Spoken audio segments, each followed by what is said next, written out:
অনির্বাণ, এমনটাও তো হতে পারে যে আমরা সবাই ঠিক আছি, তোমরাই বরং সরে গেছো। মানে এমনটাও তো হতে পারে।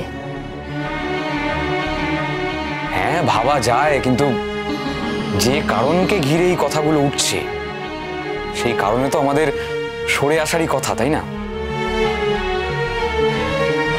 একটা বিয়ে ঠিক হয়ে গেছে একজনের সঙ্গে, সেই বিয়েটাই হওয়ার কথা, সেই বিয়েতে আমরা সবাই মিলে থাকবো, এটাই তো স্বাভাবিক। এখন মাঝখানে যদি কেউ উড়ে এসে জুড়ে বসতে চায়, আমরা তার পাশে থাকবো, সেটা তুমি কি করে ভাবলে বৌদি? তুমি কি আমাদের ইন্টেনশন বুঝতে পারোনি? দেখে কি আর সবকিছু বোঝা যায় অনির্বাণ? আর যাকে দেখে তোমাদের মনে হচ্ছে যে সে উড়ে এসে জুড়ে বসেছে, সে কিন্তু উড়ে এসে জুড়ে বসতে চায়নি। তাকে আমরাই এই বাড়িতে নিয়ে এসেছি, আর এটাকে আমরা সত্যি বলে মনে করি। যাকে এখন আর এসব কথা বলে কোনো লাভ নেই। তবে অনুজ, তুমি কিন্তু আজ সত্যি সত্যি আমাদের সবার মুখ উজ্জ্বল করেছো। মানে বুঝলাম না। না বোঝার তো কিছু নেই। তুমি আজ এত সুন্দর ব্যবহার করলে গুড্ডির সঙ্গে, যে মেয়েটা তোমার গোটা পরিবারকে সার্ভিস দিয়েছে, ইনফ্যাক্ট তোমার এত উপকার করেছে। হ্যাঁ মিঠেদি, তুমি একদম ঠিক কথা বলেছো। গুড্ডি খুব ভালো মেয়ে। আর এটাও সত্যি যে অনেকের জন্য অনেক কিছু করেছে, কিন্তু অনুজের জন্য আলাদা করে ঠিক কি করেছে আমাকে কাইন্ডলি বলবে? বারে, ও অনুজকে ছেড়ে চলে না গেলে তো তুমি আসতেই পারতে না শিরিন। তো করেনি? ও তো অনুজের জন্যই সব থেকে বড় কাজটা করেছে। অবশ্য তার প্রতিদান আজকে ও যা পেল, তাতে তো তোমরা আমাদের সবার মুখ উজ্জ্বল করলে। বাবা খুব আপসেট, জানো তো অনুজ। আমি ভেবেছিলাম এই কথাটা আজকে তোমাকে বলবো না, কারণ আজকে তোমার একটা শুভ দিন, কিন্তু আমি না বলেও থাকতে পারলাম না। বাবা অসুস্থ হয়ে পড়েছে, বাবার প্রেশার বেড়ে গেছে, আর ভেতরে ভেতরে বাবা যে এতটা আপসেট, আসলে বাবা কোনোদিন স্বপ্নেও কল্পনা করতে পারেনি যে পাবলিকলি তুমি একটা মেয়েকে এইভাবে হিউমিলিয়েট করতে পারো। বাবাই অনুজকে চেনে না, বাবাই কথাটাও বলেছে।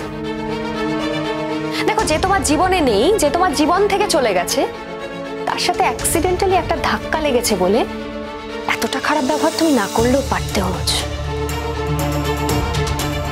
আমি এটা নিয়ে আর কোনো কথা বলতেই চাই না। হ্যাঁ, চাওয়ারও কথা নয়, কারণ তোমার কিছু বলার নেই। দেখো বৌসোনা, যে করেছে সেই বুঝেছে যে তার উল্টো দিকে থাকা লোকটার ঠিক কি হয়েছিল। তুমি আমি তো বুঝবো না, তাই না? তুমি বুঝতে চাওনি তাই বুঝতে পারছো না সোহাগ। আমি বোঝার চেষ্টা করেছি তাই বুঝতে পারছি। দেখো, তোমারও অনেক কিছু আমার পছন্দ হয় না, এটা যেমন ঠিক তেমন আমার অনেক কিছু হয়তো তুমি পছন্দ করো না, এটাও ঠিক।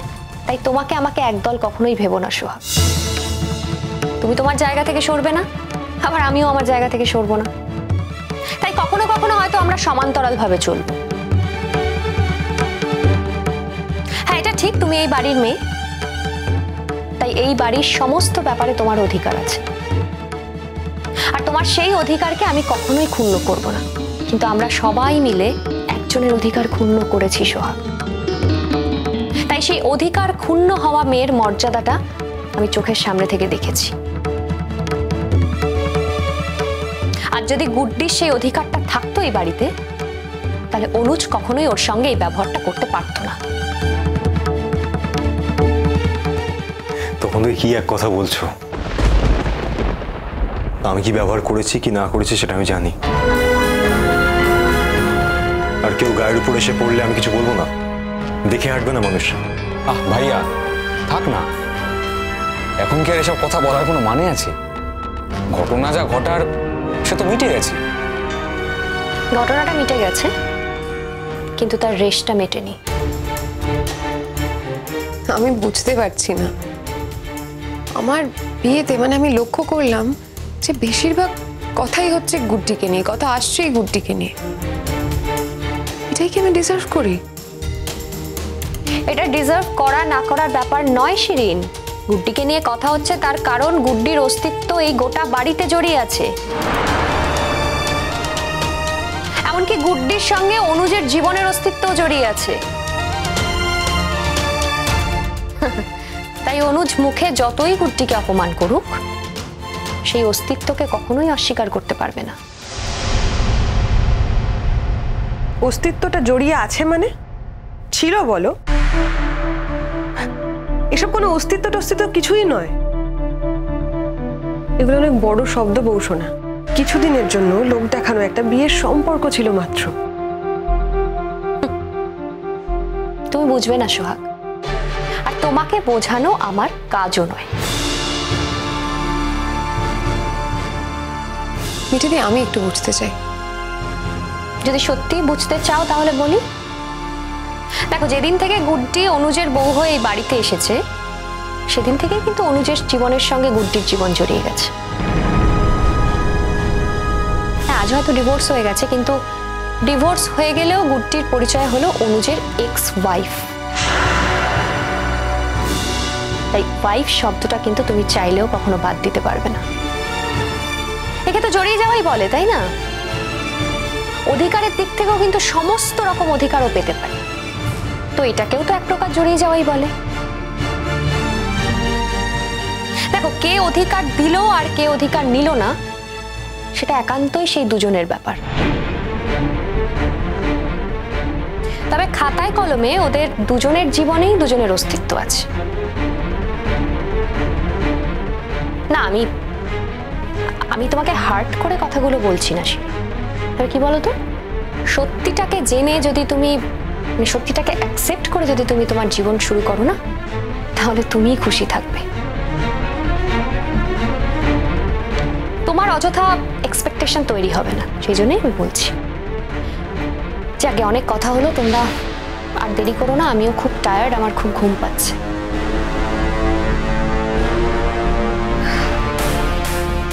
এমন একটা কথা বললে বৌসোনা যে ওদের তো আজকের এই আনন্দটাই মাটি হয়ে যাবে। বাট আমি তবু শিরিন তোমাকে বলবো, প্লিজ শিরিন, এগুলো নিয়ে আর মন খারাপ করো না। কারণ এই পৃথিবীতে ডিভোর্সি ছেলে শুধুমাত্র আমার ছোটদা ভাই একা নয়, ঘরে ঘরে আজকাল এসব হচ্ছে। এটা নতুন কিছু নয়। যার সঙ্গে বিয়েটা টেকার নয়, তার সঙ্গে বিয়েটা টেকেনি, তাই ডিভোর্সটা হয়েছে। আর ডিভোর্সটা হয় বলেই তারা বিচ্ছিন্ন হয়ে যায়, এবং তারা পরবর্তীকালে আবার নতুন করে সংসারটা শুরু করে। এবং সুখেও থাকে। এক্স্যাক্টলি। তাই আমি বলছি শিরিন, প্লিজ এসব নিয়ে আর আপসেট হইও না। নাও, এবার মালা বদলটা করো তোমরা।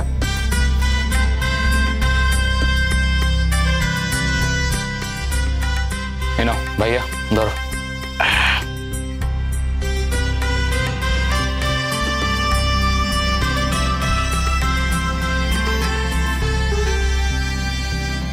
এবার নাও, মিষ্টিটা একে অপরকে খাইয়ে দাও।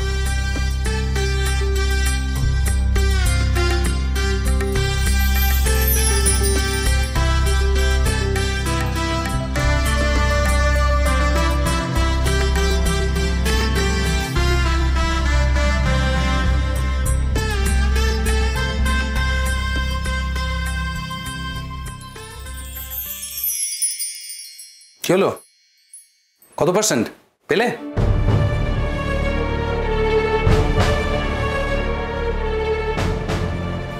এখনো পর্যন্ত দেখতে পাইনি, মনে হয় নামটা নেই স্যার। আরে সরো, আমায় দেখতে দাও।